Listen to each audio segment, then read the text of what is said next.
గోదావరికని నుండి అరుణాచలం యాత్ర కోసం ప్రత్యేకంగా ఏర్పాటు చేసిన బస్సు సోమవారం మధ్యాహ్నం 3 గంటలకు బయలుదేరి వెళ్లింది.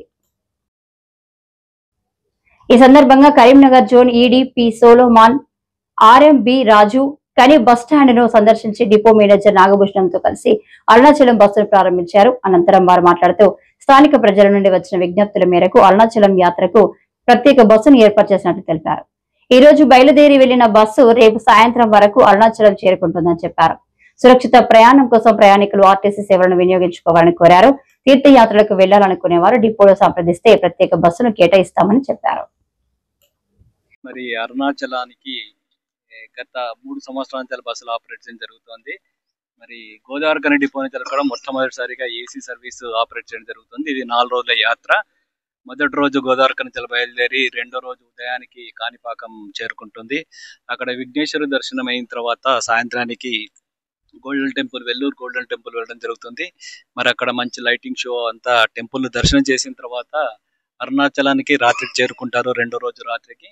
సో రెండో రోజు రాత్రి నుంచే అరుణాచలంలో గిరి ప్రదక్షిణ అన్నది రాత్రికే స్టార్ట్ అవుతుంది. ఆల్మోస్ట్ 24 అవర్స్ కంటిన్యూస్ జరుగుతూనే ఉంటది. కాబట్టి అర్ధరాత్రి నుంచి మర్నాడు 3 గంటల వరకు అక్కడే ఉంటుంది బస్సు. వాళ్ళు గిరి ప్రదక్షిణ చేసుకున్న తర్వాత, దర్శనం చేసుకున్న తర్వాత ప్రశాంతంగా 3 గంటలకు రావచ్చు. అండ్ 3 గంటలకు అక్కడి నుంచి బయలుదేరిన తర్వాత వస్తూ జోగులాంబ టెంపుల్ దర్శనం చేసుకొని 4వ రోజు మరి గోదావరికని చేరుకుంటుంది. మరి గోదావరికని నుంచే కాకుండా టీజీఎస్ఆర్టీసీ అరుణాచలంకు గత 3 సంవత్సరాల నుంచి బస్సులు ఆపరేట్ చేయడం జరుగుతుంది. మరి అరుణాచలంకు ప్రయాణం చేసే ఈ టీజీఎస్ఆర్టీసీ బస్సులకు తమిళనాడు గవర్నమెంట్ కూడా గుర్తింపు పొందడం జరిగింది. కాబట్టి తమిళనాడు గవర్నమెంట్ కూడా ఆర్టీసీకి చాలా సానుకూలంగా స్పందించి ఎండి గారి కోరిక మేరకు మరి గ్రీన్ ఛానల్ లాంటివి కూడా క్రియేట్ చేయడం జరిగింది. కట్పడి టోల్ ప్లాజా దగ్గర, కట్పడి ట్యాక్స్ దగ్గర కానీ అలాంటి వాటి చోట.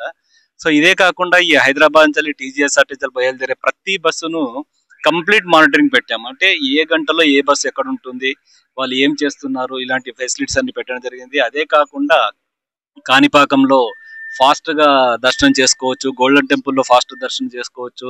అండ్ అక్కడ కూడా అరుణాచలం పోయిన తర్వాత కూడా ప్యాసింజర్స్ పే చేయాల్సి వస్తుంది. బట్ వారి కోసం అకామిడేషన్, స్నానం అలాంటి ఏర్పాట్లు కూడా చేయడం జరిగింది. కాబట్టి ఆర్టీసీ బస్ లో పోతే చాలా సురక్షితంగా పోతారు, చాలా జాగ్రత్తగా పోతారు. ఇంటి నుంచి బయలుదేరి మళ్ళీ ఇంటికి తెచ్చేంత వరకు ఆర్టీసీ బాధ్యత తీసుకుంటుంది. కేవలం గోదావరికని డిపోనే కాకుండా ఆర్టీసీ అధికారులందరూ కూడా వీటిని ట్రాకింగ్ చేస్తూ చాలా చక్కగా ఆపరేట్ చేయడం కోసం ప్రయత్నం చేస్తుంటారు. తెలంగాణ రాష్ట్ర రోడ్డు రవాణా సంస్థ కరీంనగర్ గోదావరికని డిపో ఈరోజు అరుణాచలం వెళ్ళడానికి రాజధాని బస్సులను ప్రత్యేకంగా మరి ప్రయాణికుల యొక్క అభిష్టం మేరకు ఇక్కడ 2 బస్సులు ఈరోజు మరి అరుణాచలం వరకు వెళ్తా ఉన్నాయి. ఈరోజు సాయంత్రం 4 గంటలకి ఇక్కడ వెళ్ళి రేపు సాయంత్రం వరకు అరుణాచలం వరకు వెళ్తుంది. మధ్యన కాణిపాకము, తర్వాత అవి అక్కడ స్టే చేసుకొని అక్కడ కూడా దర్శనం చేసుకొని తర్వాత రేపు సాయంత్రం అరుణాచలం వెళ్తాయి.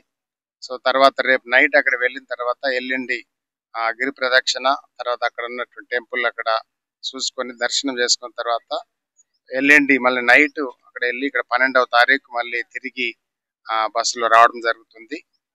ఇక్కడ మరి పెద్దలకి 5,900 రూపాయలు నిర్ణయించడం జరిగింది, పిల్లలకి 4,900 రూపాయలు కిరాయి నిర్ణయించడం జరిగింది. సో ప్రయాణికులందరూ కూడా మరి మంచి రెస్పాన్స్ తోటి మరి అరుణాచలం వెళ్తున్నందుకు మరి వారికి మేము శుభాకాంక్షలు తెలియజేస్తున్నాము. అరుణాచలం వెళ్ళి మరి అక్కడ గిరి ప్రదక్షిణ చేసుకొని మరి సో వారు ఇంతవరకు చూడని మరి అవకాశం లేకుండా ఉన్నటువంటి ఈ దానికి మరి ఈరోజు బస్సు సౌకర్యం ద్వారా వాళ్ళు అక్కడ దానికి వెళ్తున్నందుకు మరి ఆర్టీసీ మంచి సౌకర్యంతో ఉన్నటువంటి ఈ బస్సులని మరి ఆదరిస్తున్నటువంటి ప్రయాణికులందరికీ మరి ధన్యవాదాలు తెలియజేస్తున్నాను.